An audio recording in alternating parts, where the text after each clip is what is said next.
What do they want? Are we about to come face to face with them, whether we're ready or not? Find out from the world's leading experts in this very special edition of Raiders Live News Talk Radio.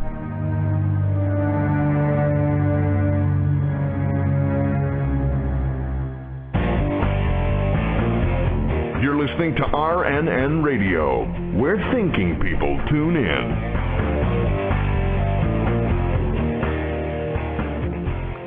This is the Raiders Live News Talk Radio Show. I'm your host, Tom Horn, and as always, joined here in the studio today by that Triple Crown winner who alone can explain the four ponies of the apocalypse. What? And who else but the guitar-assassinating wild man, Joe Artis. We welcome you back to this special edition of Raiders Live News Talk Radio on this timely subject, official disclosure, prepare for contact. You've no doubt heard recently about the Royal Society, that National Academy of Scientists out of the UK, who, as a part of its 350th anniversary celebrations, recently brought together what they called, quote, some dizzying intellects, end quote, to ponder the emergent field of astrobiology and to ask this deep question, are we alone in the universe? Now, Vatican astronomers have been weighing in on the question, too. Their top scholars have been hinting that, in fact, we might not be alone. And a recent poll addressing how official disclosure could alter social ideas, including religious ideas, reveals that the public is also deeply considering this possibility that soon we might be faced with evidence of an extraterrestrial, or maybe better said, extra-dimensional intelligence. Well, to help us wrap our mind around this fascinating proposal that the Earth could soon be contacted by ultra-terrestrial unknowns, we have been interviewing all of this week some of the world's leading authorities, researchers, scientists, field investigators, government agents, and theologians on the ramifications of alien encounter. It is our privilege this morning to spend the next hour with pastor, biblical scholar, and co-host of Prophecy in the News, Gary Stearman. Now, Gary grew up in the world of aircraft design. In fact, beginning in 1925, at the years before being sold to Boeing during the war, Stearman Aviation produced a variety of aircraft in which Gary's uncle, great-uncle, father, other family members were actually the designers, builders, and manufacturers of those famous planes. Now, while in engineering school himself, Gary felt called to write, and he added studies in linguistics, languages, including Greek, and Shakespearean research. So that's where that refined eloquence comes from that we'll be hearing here in just a moment. It was during that time that Gary honed his research skills that would later take him into the deepest studies of Scripture. For the last 27 years, Gary's been the pastor of the Bible church known as Grace Fellowship in Oklahoma City. Since 1987, he has worked in partnership with JR Church and Prophecy in the News, producing a monthly magazine, weekly television programs, and webcasts. But it is Gary's belief that we are now living in prophetically significant times, a time when the dark spirits of old are beginning to openly reveal themselves, masquerading sometimes as visitors from other worlds. In other words, this is the very man that we need to be talking about in this series of interviews, or talking to. Talking about? Well, maybe we'll do that here in a moment. So from behind his reinforced walls of his secret laboratory somewhere near Oklahoma City, ladies and gentlemen, please welcome to this special edition of Raiders Live News Talk Radio, Gary Stearman. Good morning, Gary. Good morning, Tom. How are you? Pretty good. Hey, after that introduction, I'm going to have to sit up a little straighter in my chair. But I'm ready to talk about the obsession that we have in the world today. Are we alone? Is anybody out there? Man seems obsessed with answering that question. Well, that's right. Now, one quick question before I ask you about what's out there. What about what's down here in Oklahoma? Has it thawed out down there yet? You know, we got a little snow, and it's supposed to melt, but then a little more is due to come in next Sunday. So it's strange. This global warming has really got a lot of snow falling. Yeah, I think they found Al Gore frozen to a tree somewhere, didn't they? I think so, yeah. All right. Well, we got a lot of territory to cover, and I want to talk to you in particular about some of your research into this area of extraterrestrials, or more appropriately, as I said a moment ago, in my opinion, extra-dimensionals, but we'll hear what you have to say about that. And I want to get your response starting out to this avalanche of recent news concerning this idea, are we alone in the universe, coming out of the Royal Society. I must have 15 headlines sitting in front of me just from the last 7 or 8 days. News people everywhere just don't seem to want to let this question go. One of the headlines just from the last few days, the #1 astronomer for the Queen saying ET might be looking right at us and we don't even recognize them.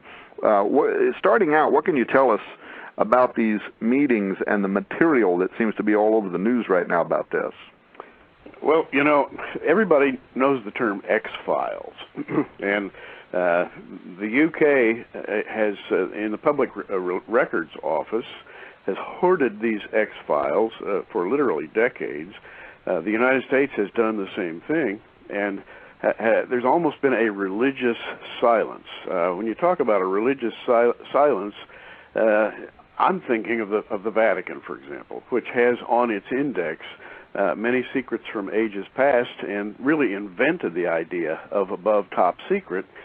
And in their files, the Vatican has dealt with strange lore from down through the ages, put that all on file, and so it's not a surprise to me that the Vatican, European governments, perhaps even the United States, have arrived at the point where they believe now it's time to ask the big question.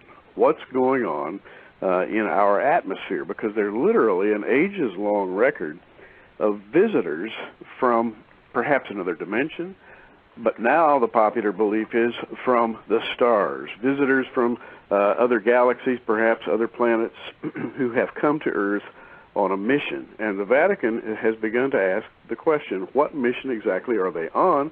How should we relate to these visitors, and should we regard them seriously?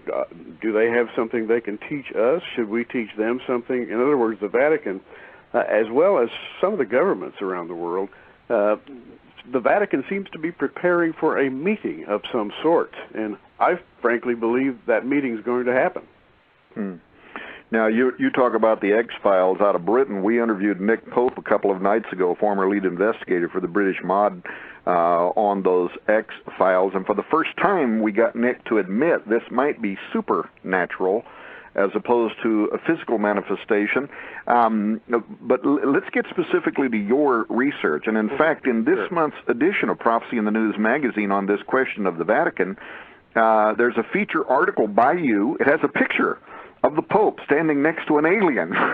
And part of the caption says that while the Pope probably didn't actually meet with this nasty-looking creature, the Vatican does seem to be preparing their adherents to welcome Earth's space brothers. Let's talk about that, beginning with the question, what are the spiritual issues that are raised by space aliens?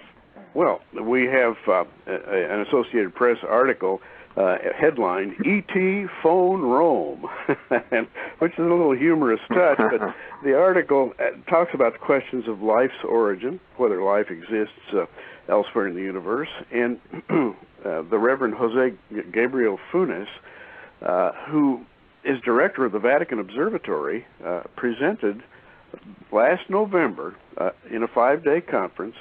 He presented arguments in favor of the presence of ETs, and basically was campaigning for a meeting between humans and extraterrestrials. And I'm going to just read a quote here. Funes said the possibility of alien life raises many philosophical and theological implications, but he added that the gathering was mainly focused on the scientific perspective and how different disciplines can be used to explore the issue. So here we have a marriage, if you will, of what has classically been called religion and science. And it's fascinating that we live at a time when the popular science and the popular religious ideas are coming together. Now, ETs. What do you think of when you think of ETs? Well, you might think of a lizard. You might think of a little gray alien with the big black eyes. You might think of some kind of a praying mantis-looking creature. You might think of a very tall, beautiful, blonde-headed Nordic type. All of these are rich in UFO lore from ancient history. But let's get the Vatican in here, because we have Gabriel Funes' own probing question in the matter. Did the aliens experience their own version of original sin? And if not, what kind of creatures are they? Imagine that. The Vatican, of course, is built around the idea of original sin and the need for redemption, which is the central Christian idea. What if aliens came here who never experienced original sin? That's the question that's being asked. Should we regard them as perhaps mentors, come here to help us out of our human condition? So I think, Tom, that's the question that the Vatican is concerned with. Really, they're concerned with the idea of sin on planet Earth. They're almost looking to the aliens to be able to answer some questions for them. And you know what's interesting about this, when you're talking about Father Gabriel Funes, and I kind of remember parts of that, where he was actually indicating that if they came here without original sin, then therefore they would be morally, spiritually superior to us. So your word mentor takes on an entirely different kind of meaning. I also noticed that it isn't just for those people listening to this show that are not familiar with what the Vatican's been doing in the last 24 months. Funes was just the latest. You've got Corrado Balducci out there, who a few years ago said that the aliens are already here, in contact with the Earth, and that the Vatican is aware of it. Nick Pope said he knows Corrado Balducci personally and believes that he is very, very sincere about that, being honest at least in his own understanding. Guy Cosmonologo a couple years ago wrote his Alien Life or Intelligent Life in the Universe. Yeah, I mean, this really, we could probably do a whole show just on this one question. What in the world is the Vatican really insinuating here about these things being morally superior to us, outside of the sin question? Well, it's fascinating. Redemption, we believe, it really is the central issue of the Christian faith. Redemption came through Christ. Now, the Bible depicts Christ's incarnation as a unique event, once for all time, and that is so emphatic in Scripture, I don't even think I need to repeat it. Christ's incarnation didn't happen anywhere else, and I think if it had, we'd probably be told about it. But the cross of Christ, and here I'm going to get into a term that some people may say, well, what's this doing in relation to ETs? Well, the cross of Christ redeemed the broken universe. So says Scripture. And the fact that it went beyond this earth, that is, the finished work of Christ, was universal in nature. That being the case, if it was a solitary event in time, never to be repeated, then Gabriel Funes has a problem. His assumption goes out into among all the galaxies and says, well, Christ's redemption didn't reach that far, or did it? We've got that question. How do you react to that fundamental question? Excuse me. I wanted to ask, does the Bible even support the idea of ETs from other worlds? Actually, it supports the idea of ETs. And, of course, that's the term extraterrestrial, meaning outside this planet. But some have suggested that that's not a very good term. Maybe UT would be a better term, ultra-terrestrials. And that's been used in the past. Ultra meaning from beyond, which would take in travel between dimensions. Now, and there we get into a biblical idea. Earth being one dimension, and then a dimension just beyond human sight being another dimension. And so if we call these visitors ultra-terrestrial, suddenly we're in the pages of Scripture, because the Bible is absolutely full of events about creatures, events involving creatures who suddenly appear, and they're among us, and then they disappear. In fact, all of secular literature, you go back in history, the Romans, the Greeks, they all talk about these strange visitors. You know, one of the questions that several of the people that we've talked to this week, especially the ones that have their scholarship in biblical studies, have raised this question about whether angels would actually need or use celestial transportation vehicles, what people are commonly calling UFOs, I suppose. What is your take on that? Well, my take on it is that indeed they do. They are commonly referred to in the Old Testament as chariots. I remember the Old Testament story of Elisha and his servant, who were surrounded by the enemy, and Elisha opened the servant's eyes to the fact that, hey, there are the chariots of God all around us.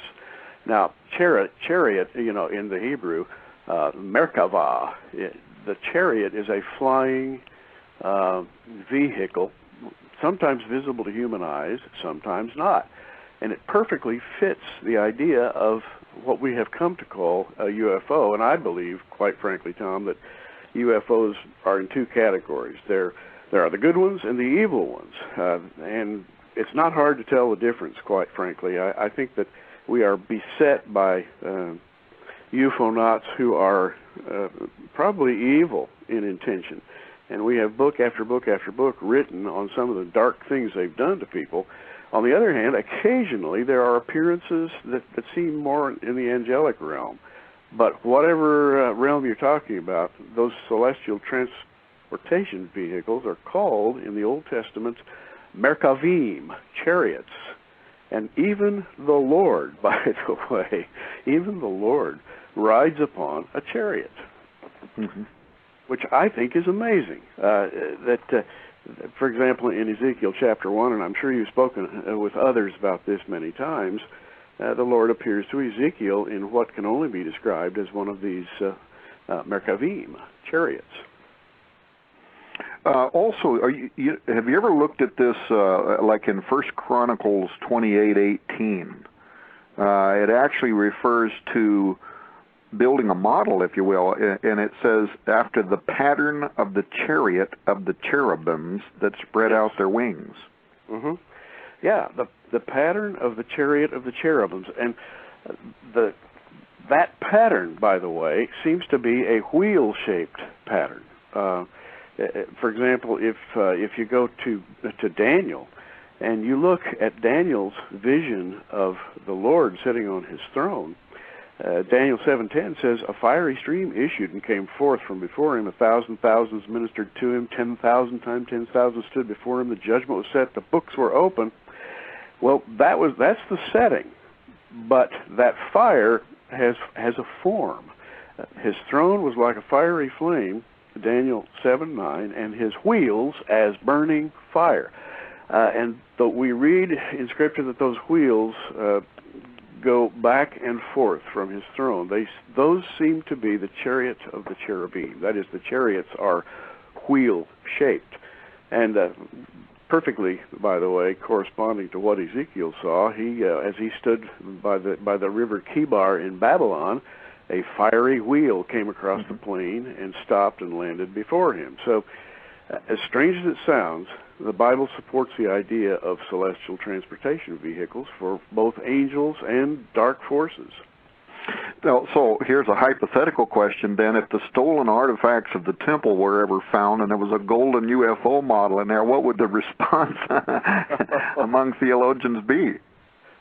Well, you know, that brings up the whole question of the ark. Talk about the temple. The ark has the two cherubim atop it with their wings touching, and those cherubs are guardians over the ark, and they are kind of models of what goes on at the throne of God in heaven. The cherubs seem to be God's representatives presiding over various various life forms on this planet. So God is represented by these creatures. Now, all of this, and I'd like to come back to this question about extraterrestrials. When the Vatican had that meeting, they invited atheists, they invited Catholic leaders, they invited scientists and different groups. In fact, they invited people from SETI, the Search for Extraterrestrial Intelligence. They invited astronomers.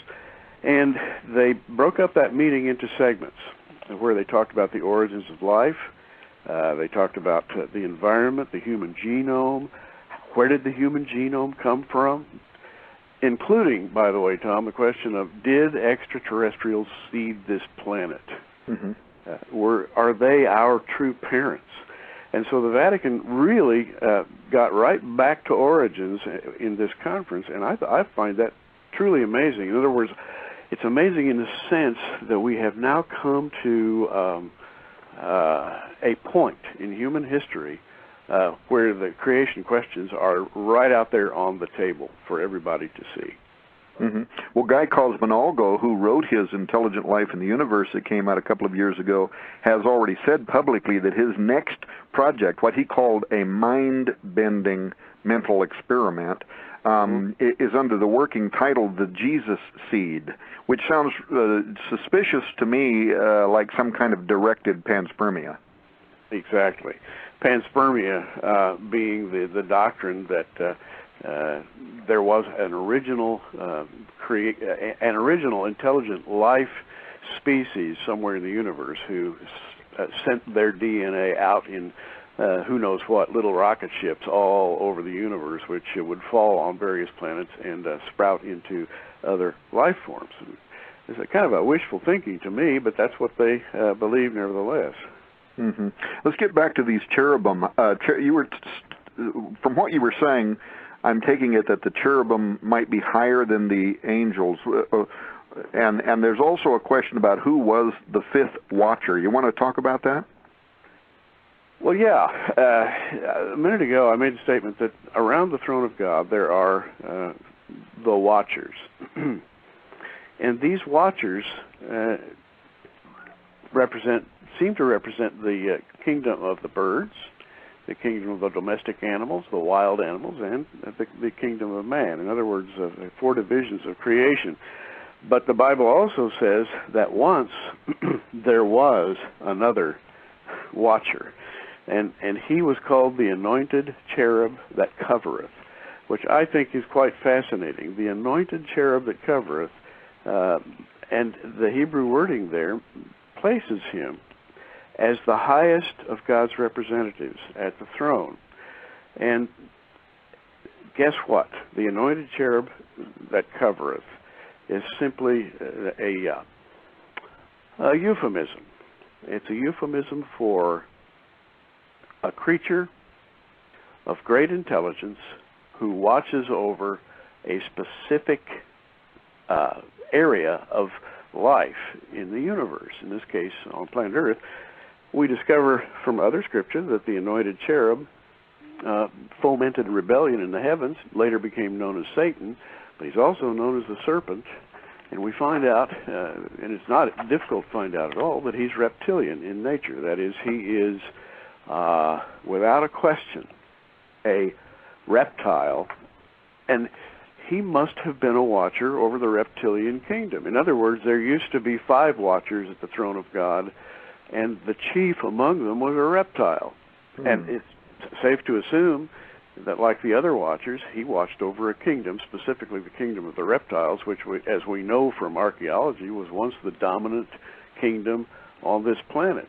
Suddenly it died out and became represented by a bunch of squiggly, creepy little creatures, and their leader must have been vanquished. And once they were great, now they have fallen. And that's sort of the beginning of this long story about the watchers. The anointed cherub that covereth is now the abhorrent serpent who is running his own program. And we read in the book about what's going to happen to his program. That's one of the most fascinating things I have ever heard. I'm going to have to follow up on that personally. Absolutely thank you for that. I'm looking at your article here. I'm actually holding the February edition of the Prophecy in the News magazine in my hands. Mm-hmm. Your lead article, the feature article, The Extraterrestrial Question. And you write, religious authorities must ask whether these assumed aliens from space evolved from some primordial ooze or were created in the same fashion as Adam. Also, various reports state that these spacemen often appear in radically different forms. Could it be said of them that, like man, they were created in God's own image? Most likely not. A lizard, gray alien with bulging black eyes, insectoid, or other bizarre creatures does not bear God's image. But then you say parenthetically, curiously, however, they do resemble historical descriptions of demons. Yes, they do. As a matter of fact, we don't have to look far to see historical descriptions of demons. All we have to do is go to any historical library. There are dozens of them in Europe, here in America, where they have artifacts from ancient Babylon, the area of the ancient Assyrians, Nineveh, ancient Rome. They have dug up little statues of the creatures that were worshipped back in those days. We know them to be representations of demons. And guess what? They look just like the modern manifestations of little UFO-nauts. I'm thinking particularly those big-eyed grays. You can go to the libraries and go to the museums of Europe and see dozens of little teraphim, little statues that were worshipped by the ancients, and they have an amazing resemblance to today's UFO-nauts. Now, let's talk for a moment about the ranks of angels. Yeah, well, we mentioned the cherubs, and kiruv in the Hebrew, which translates cherub in English, is the designation of that is a kind of loving care. That is to say, if you can imagine a mother watching over a child, that idea is expressed there. Then you get into the angels themselves, which seem to be the archons, and below those, in the New Testament, we have the exousion, or exousia, the delegated authorities. Below those, we have the rulers of darkness, or night rulers, and then we have demons. So really, there seem to be the cherubs, and then below that, 4 classes of angels. Archons, would call them archangels. Exousia, the delegated authorities, which we'd call ordinary angels. Below those would be the powers of the darkness. And I'm talking now about angels as we experience them today. Paul speaks of the 4 classes as being the powers delegated under Satan. So there are 4 levels of power, and we can assume that in their origins, angels were also delegated in much the same way. It's fascinating that people who perceive UFO-nauts in one way or another, whether they're abductees or experiencers, seem to rank the pilots of these UFOs in similar fashions. There are often reports given of dominant figures, very handsome appearing creatures, mid-range creatures who have a less handsome appearance, the little grays who seem to be servants. Some people have called them robots, and then many people have had nightmarish experiences in regard to UFOs. So there seem to be ranks among these UFO-nauts that roughly correspond to what the Bible calls principalities and powers. Now, some people see a connection between these angels as well as the demons in this study of UFOs, but also historically in the study of the Nephilim and the flood of Noah. Would you agree with that? Yeah, I would. As a matter of fact, and you've written a lot about this yourself, the Nephilim, and to me, and we have a great deal of historical precedence for the fact that angels walked among men. The Greeks, the Romans spoke of exactly what the Bible speaks of in Genesis chapter 6 when it says that these fallen angels walked among men, took wives from among the daughters of men, and set up their own kingdoms. They seem to have done this, and here I'd like to talk with you and get your opinion, but in my opinion, they seem to have done this to establish a race, basically a race fashioned after their own genetic patterns, a super race, if you will, over which they could rule. That seems to have been their program. The book of Enoch seems to support that. The Bible supports it. And you know, it's fascinating. Even philosophers like Plato support that. And a lot of people don't know about this. But here's a biblical theme that you can find right in the pages of Plato's dialogues. In the Critias, for example, he says the god Poseidon came down to earth, and he took an earthly wife. And by the way, the family of this girl is mentioned by Plato, the mother and the father. Their only daughter was named Clito, and Poseidon, the god, took her as a wife, and he sired 5 pairs of twins, and he raised them to manhood. And one of the children of that union was named Atlas. And he built an island called Atlantis, which was later destroyed in the flood. Now, that's from the philosopher Plato, and it sounds remarkably like what we find in the Bible. Wouldn't you agree? I absolutely would, and I'll take it even a step further. Human DNA corruption in the days of Noah, this story is certainly very suspiciously similar to the story you just told, to the legend behind the Titans, that the gods came down and intermingled with humans, out of which came forth these demigods. It's interesting that you mentioned Poseidon. There's a movie, and I can't even think of the name of it right now. It's made for teenagers, but it's in the theaters right now, and the idea is this boy discovers that he is a demigod, that he is the long offspring of the god Poseidon. Wow. And there was a news report last week in which one of the guys who was reviewing this film said, no, it's not Clash of the Titans. Nita was holding up a card to me. No, it's another one right now. It's like a boy's name, and anyway, he learns that he is the offspring of Poseidon. But the film reviewer pointed out how that during the dialogue in this movie, and people are learning that among us right now are numerous people who don't realize that they are the offspring of these mythical gods, but that they are walking around us right now. And if they could discover this reality about themselves and get in touch with that energy, they would be able to do supernatural-like type things, have extra human ability. And in the dialogue in this, it says that there are even people such as U.S. presidents.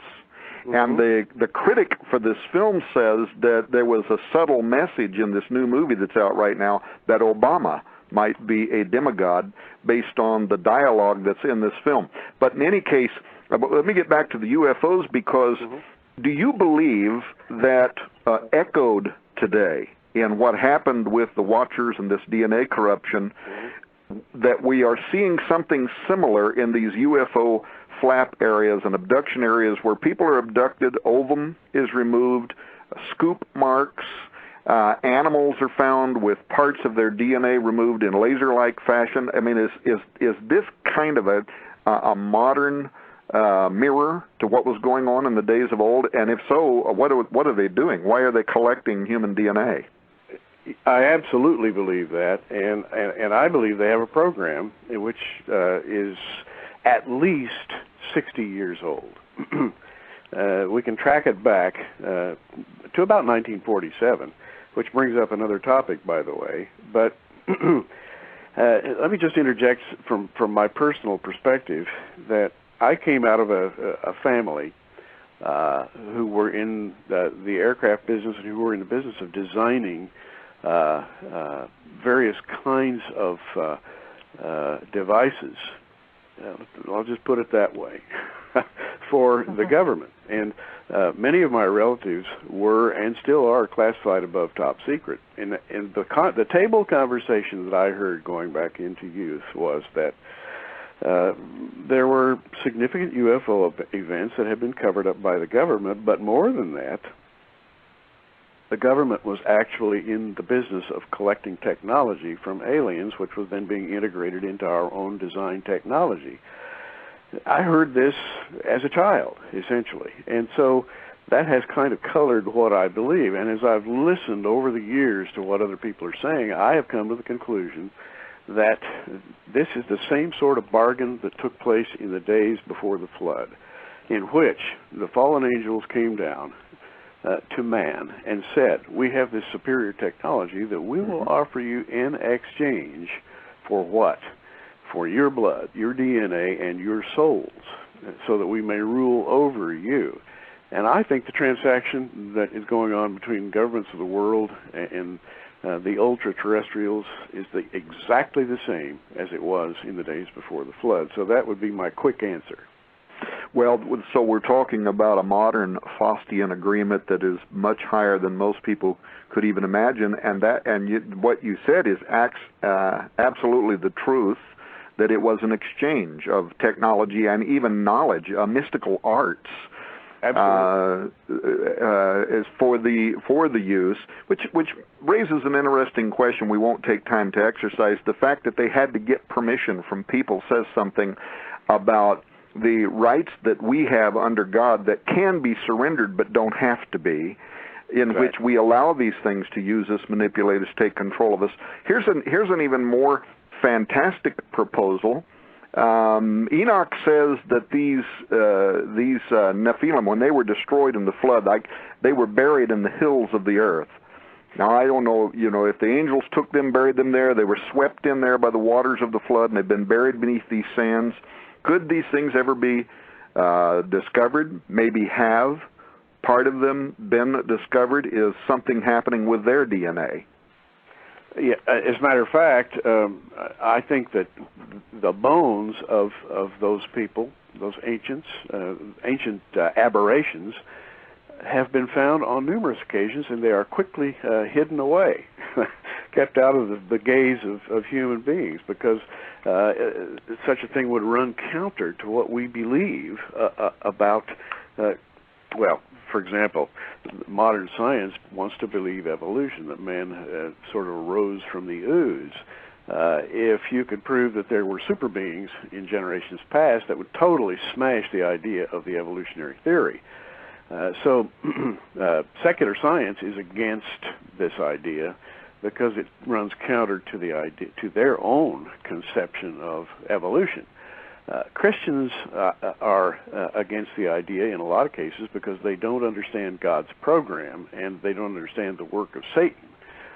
But in my opinion, a Christian needs to be armed with all this information so that we'll more fully understand prophecy, more fully understand God's plan for the latter days. And on the subject, by the way, of these intruders, back in the old days, they were called Rephaim. They were called, that is their offspring, the offspring of the demigods and the human women were called in the Bible Rephaim. And Rephaim comes from the Hebrew Rapha, which has a strange complex of meanings. It means, it's regularly translated giant, but it also means to heal, to mend, to repair, or to fix something that was broken. And the Bible has an interesting prophecy in Genesis 6. It says there were giants in the earth in those days and also after that, which is generally thought to mean there were giants before the flood, there were giants after the flood. Where did these giants come from? They came from the interaction between fallen angels and human beings. The Bible refers to them as Rephaim, and Rephaim is three things. In the Old Testament, it's a place name, the Valley of the Rephaim. It is a designation, that is to say, it's roughly the designation for a giant in general, and it's often translated giant in the Old Testament. But it also has a genetic component. Mm-hmm. The Rephaim are those who are so corrupted in their genome that they cannot experience redemption or resurrection. And to me, that's a fascinating subject. Well, talking about genome and resurrection, science now is perfecting cloning technology. They just sequenced the genome of the Neanderthal, according to some of the news out this week. One of the university professors that was being interviewed for those news stories, and this was reported by several reputable news sources, says whether it is ethical or not, it is going to happen. They are going to resurrect extinct Neanderthal. The Nephilim seem to have had some method for returning too, because as you just pointed out, they were before the flood, but they also were after the flood. Do you think there's any connection between high technology and what we may now be proposing? I absolutely do. And I alluded to that a moment ago with the idea. And, of course, there have been dozens of books written on the subject. Colonel Frank Corso's book is probably the best known, the Faustian bargain, as you called it, in which we trade information for technology, has resulted in a corruption of the human genome. I have heard expressed on several occasions the idea that government officials the world over now see as one of our chief problems discerning between a true human being, genetically pure human being, and a hybrid human being. And the idea is that these aliens who have intruded and given us all this wonderful technology have also hybridized themselves so that they can walk among us unknown. Now this... Gary, if the Watchers were engaging in genetic manipulation before the flood, why couldn't they be doing the same thing today? And here's a wild question, does this suggest anything about things like Bigfoot or Loch Ness? Absolutely. I think that, for example, Bigfoot, which is seen everywhere, and Bigfoot and Loch Ness share a common feature.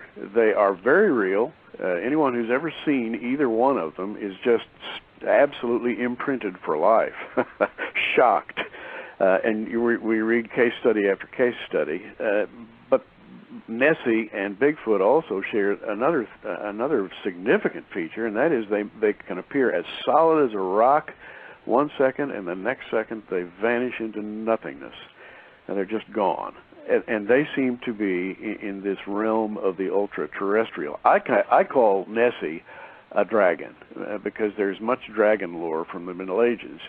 We have so much lore about dragons that used to be pests among the Europeans of the Middle Ages. We read about dragon slayers. We read about dragons historically. And I think that the dragon, which, by the way, according to description, kind of scuttles along on its stomach, is a grounded version of the ancient dragon that used to soar among men in glory, and that dragon was Satan. There's so much we could say about him. The dragon has a people. These people are the Rephaim. It's kind of fascinating concerning the great dragon, that serpent, Satan. Isaiah 14 has a prophecy about his ultimate destruction. And the 9th verse of Isaiah 14 says, "Hell from beneath is moved up for thee to meet thee at thy coming. It stirreth up the dead for thee, even all the chief ones of the earth." Now, the dead here, translated dead in the King James, are the Rephaim, and they are the dead hybrids, if you will. And the fascinating thing that I want to insert quickly here is that Isaiah also says that the dead can never experience resurrection. Isaiah 26:14 says they are dead. That's a translation of the term Rephaim. They are the Rephaim. They shall not live. They are deceased. They shall not rise. Therefore hast thou visited and destroyed them and made all their memory to perish. So Isaiah prophesies concerning these hybrids called the Rephaim that once they die or once they pass from this scene and go to the underworld, they can never after that be resurrected. And that takes us all the way back to the pre-flood days. The Lord destroyed the world in the flood, and he gives the reason. Noah and his family were perfect in their generations. That is, their genome had not been corrupted. So they were preserved and brought into the new world. the people of the old world whose genome had been corrupted were all destroyed. And the bottom line is, Tom, if humanity, if the human genome is corrupt, then God's plan for the redemption of man can be short-circuited. And that's the fight that's going on. Now, what about other lake monsters like Champ, Ogopogo, and didn't Job see a vision of the dragon in the sea? Oh, yes, absolutely. Job did indeed see a vision of the dragon in the sea. The dragon called Leviathan, and he's so beautifully described. The lake monsters of the world, there are several. In County Galway in Ireland, there's a lake where people see their local dragon all the time. In Lake Champlain, on the border between New York and Vermont, there's a huge sea monster, or lake monster, called Champ, and hundreds of people have seen him. He comes up out of the water. He is viewed, and then he disappears. They launch investigations. Nobody ever sees anything. There's in Cornwall, in England, there is a lake monster that is regularly seen. And cryptozoologists, with their little microscopes and binoculars and cameras, have chased these monsters and never been able to catch one, because I think that they are just beyond this dimension, occasionally able to be witnessed. There's a fascinating thing. In fact, there was a book written by a gentleman, F.W. Holliday wrote a book once, and I can't remember when it was published, but the name of the book was The Dragon and the Disc. And Holliday, who was an English gentleman, referenced all of the instances in which dragons were seen to interact with flying discs. And he catalogs literally hundreds of such sightings down through history. And there's one that we all know about, and the next time you go into a Chinese restaurant, I want you to look at the dragons that are hanging around on the light fixtures and so forth and so on, and you will always notice that just in front of the dragon's mouth is a little fiery disc. And I once asked someone from China, what is that disc in front of that dragon's mouth? And I was told that, according to our religion, is the knowledge and intellect and wisdom that the dragon once possessed, but it was taken from him, and he has forever been chasing it since. So you always have the dragon with the fiery disc just in front of his mouth.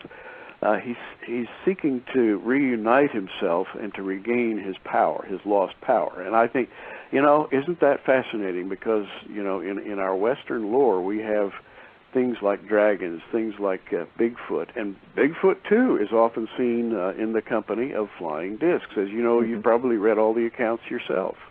Right. Well, and on this question that except for rare appearances where they turn up, people chase them, try to capture them, then they're gone. It's like they're moving in and out of a higher dimension. Yes.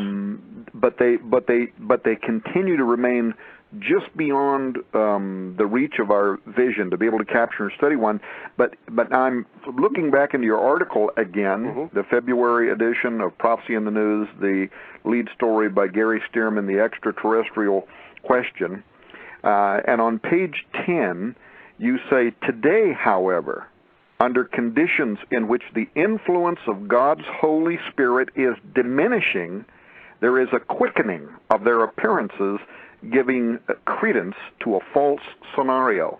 First of all, I want to tell you, when I first read that the other day, it put a chill down my spine. Just the way you wrote that, under influences in which God's Holy Spirit is diminishing.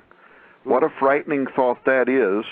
But as it is, more and more of these manifestations over the past couple of decades are looming, giving credence to a false scenario. What were you talking about? The false scenario is seen in so many different ways. One of the things I mentioned was movies. I will never forget, when I was 14 years old, a movie came out. It's called The Day the Earth Stood Still. Flying saucer lands in Washington, D.C., and this very handsome space traveler with his absolutely phenomenal robot called Gort steps out, and and he comes forth with a proposal. In fact, he comes forth with an ultimatum. He addresses an assembly of the world's leaders, and he announces that unless they find peace and give up the nuclear arms race, Earth will be reduced to a burned-out cinder. And yet he it sets a kind of a trend in what I call hits from outer space. You have E.T. the Extraterrestrial, you have Flash Gordon, you have Star Trek and Star Wars, and you have the old Grade B movies from the 50s, Earth versus the Flying Saucers, and they all carry a theme that humanity is corrupt and evil. Unless it mends its wayward ways, the extraterrestrials are going to have to step in and set things straight. And the extraterrestrials, of course, are the dark side. From our perspective, from their perspective, they are the saviors of the Earth. We think of Close Encounters of the Earth, of the first kind, or of the third kind, and we have the mothership, and we have, appearing as great peacemakers from beyond here to oversee and to revamp the evil ways of mankind. So we're right in the middle of a giant propaganda war. And that's part of what I meant by under the conditions in which the influence of God's Holy Spirit is diminishing, there is the rise of this incredible flood of propaganda. I read the other day that there are now 32 movies in production in Hollywood on the theme of extraterrestrial saviors from outer space. And of course, we just came through Avatar. Avatar, in which we have giant, beautiful creatures on another planet who are superior to humans in virtually every way. And the humans are pictured as savages. The extraterrestrials are pictured as spiritual superiors. But in fact, anyone with a half a gram of knowledge about the Bible would instantly recognize them as pagans. So we're in the middle of a propaganda war. Well, I'll jump back just for a second. I always wanted my own Gort to deal with those nasty school bullies. Yes, indeed. Oh, yeah, it'd be nice to have a Gort at your side. Just every once in a while. I mean, you don't really want to destroy the world, but once in a while you need a Gort. Hey, we've got about 7 minutes left. Where is this going, Gary? What's on the immediate horizon that you think people should be aware of? What I think people should be aware of is a kind of a Mephistophelian bargain between today's intellectuals and our alien visitors who are now being courted both by science and religion. The Vatican Conference, there was an MIT conference on Close Encounters of the Fourth Kind back in, I believe, 1992. It's amazing how many scientific and religious figures are now banding together and courting, if you will, those whom they believe to be our saviors, namely visitors from outer space. And this perfectly fits into the secular model. In the article, you may have noticed that I went into a little history about Dr. Francis Crick, discoverer of human DNA. And Crick, after years and years of experimentation, adopted the idea of panspermia. That's a 1908 idea that says that man was created when intelligent life elsewhere seeded the universe, and the seeds sprouted on various planets. Well, Crick said the probability of a human protein randomly forming in the proper sequence is about 1 chance in 10 to the 260th.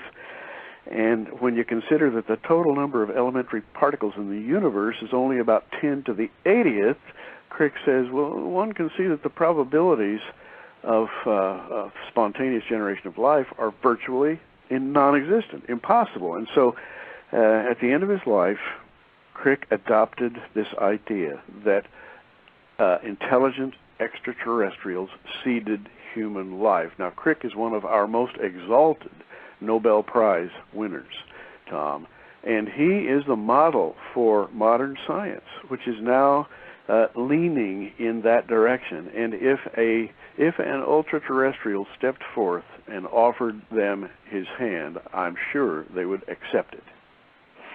I've only got time probably for one more question, and it will be equally as cerebrally challenging for a guy like me, but not for you.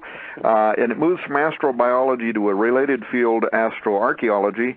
You know that a few years ago, especially, this whole Cydonia region of Mars was really hot. What appeared to be, unnatural structures. At the time, I remember interviewing Dr. Thomas Van Flandern, who had done a lot of study for this, and he has his PhD in astronomy and emphasis in celestial mechanics from Yale University. And he told me at the time that he and some other scientists had concluded that the combined odds against what was in Cydonia, the face, the five-sided pyramid, what they call the city complex, that the chance of that arising by chance were 1,000 billion to 1. Here's the quick last question. Whether it's Mars or some other place, do you think that there will ever be a discovery of extraterrestrial archaeological evidence, and or if there ever was, would this be physical remains of this earlier reference you made to this prehistoric war, maybe when Lucifer was cast down, or would it be something else? Wow, how I wish we had another hour. You've just opened up a brand new one, because, yes, in fact, I do believe that the Earth is scattered with artifacts from a previous era. In fact, whole books have been written on the subject of forbidden archaeology, as you know, and books have been devoted to the idea that there are artifacts in the solar system from ancient superior cultures. There was a fall, and there was a magnificent fall from grace in the hierarchy around God's throne. And the whole Bible is concerned with the idea of the fall and redemption. And Tom, I believe that fall is far more complicated and far more widespread than most Christians generally believe. Usually we reduce it down to a couple in the garden and a forbidden fruit and a little serpent there who kind of stepped up with some advice for Eve. But I think it's much, much, much bigger than that. I think it's universal in proportion. I think our solar system shows signs of being savagely torn at one point in history. There are a number of books. Velikovsky wrote about this. Others have. Planets seem to have exploded.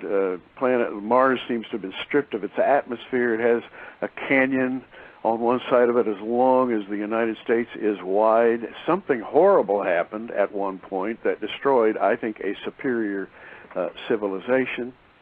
And that war, I think, was of heavenly proportions. And I think that it all focuses back on the coming of our Lord, who came specifically to heal the broken creation. That's why he came. Gary, how can people learn more about you before we run out of time? Well, prophecyinthenews.com is a good way to find out. We have regular webcasts daily. We have podcasts so you can download to iTunes or your iPod. And you can watch our 30-minute broadcasts right on the web, prophecyinthenews.com.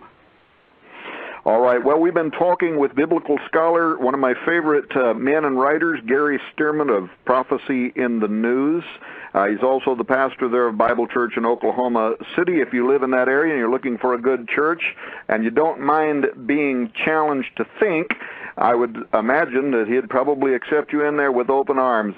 This is the Raiders Live News Talk Radio Special Edition. Gary, thank you so much for being on the air with us today. Tom, thank you for having me. Thank you for joining us for this special edition of Raiders Live News Talk Radio. We'll continue in a moment. Don't go away.